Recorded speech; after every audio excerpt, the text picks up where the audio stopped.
اورحان بے اپنے خاندان کے ساتھ دسترخوان پر بیٹھے ہیں۔ اسپورچا اور نیلوفر خاتون بھی وہاں موجود ہیں۔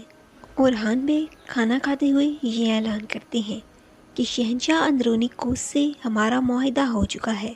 معاہدے کے مطابق ہم پرنسس اسپورچا سے شادی کریں گے۔ یہ بات سن کر ملعون خاتون پریشانی سے نیلوفر کی جانب دیکھتی ہے۔ اگلے سین میں دمیر خان جنگل میں آگ بھڑکاتے ہوئے یہ کہتا ہے، جہنم کی آگ، کیا تم جانتے ہو یہ کیوں ڈراتی ہے؟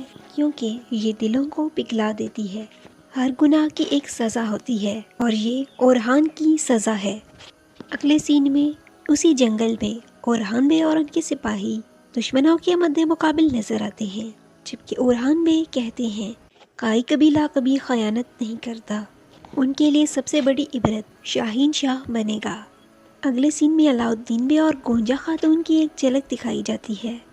اگلے سین میں ایک بار پھر سے اورحان اور اسپورچا کو گیملک کے میدان میں لڑتا ہوا دکھاتے ہیں۔ اگلے سین میں شاہین شاہ کہتا ہے، جنگل کو ہم نے چاروں اطراف سے بارود سے بھر دیا ہے۔ پھر دمیر خان شاہین شاہ سے کہتا ہے، یہ بارود جنگل میں اورحان بے اور ان کے سپاہیوں کو جلا دے گا۔ اگلے سین میں ہم دیکھتے ہیں کہ فاطمہ اور فلاویوس ایک بار پھر سے ملتے ہیں۔ فاطمہ فلاویوس یعنی ایورانوس سے پوچھتی ہے، تم نے مجھے یہاں کیوں بلایا؟ جس کے جواب میں فلاویوس کہتا ہے، تعارف کے لیے، یعنی فلاویوس اسے بتا دے گا کہ میں کون ہوں۔ اگلے سین میں فاطمہ خاتون خوشی سے ملعون خاتون کو بتاتی ہے کہ ایورانوس مجھ سے شادی کرنا چاہتا ہے، اور پھر اپنی والدہ ملعون خاتون سے گلے ملتی ہے۔ اس سے اگلے سین میں درسن مسکراتے ہوئے حلیمہ خاتون سے پوچھتا ہے، تم نے مجھے کتنا یاد کیا؟ جس کے جواب میں حلیمہ کہتی ہے، کیا یاد کرنا کہا تم نے؟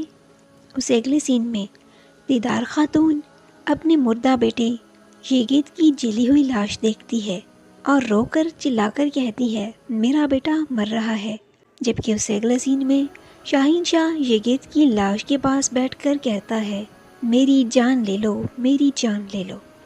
اگلے سین میں اسپورچا نیلوفر خاتون سے کہتی ہے، ہم سب ایک بہت بڑے خطرے میں ہیں، اب متحد ہونے کا وقت آ گیا ہے۔